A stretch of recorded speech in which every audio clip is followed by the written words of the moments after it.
First of all, you need to open the Play Store app and you need to search the coding keyword. After searching for some times, Google Play Store recommend you some app. You need to choose the first one, that is coding keyword for programming. Then you have to install the app. After installing, you have to open the app.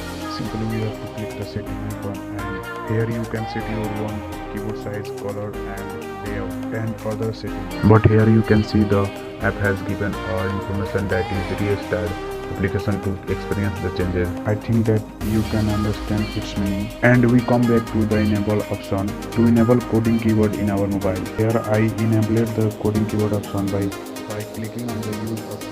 After this we click on the next button. Then we click the select option to select coding keyword as keyboard.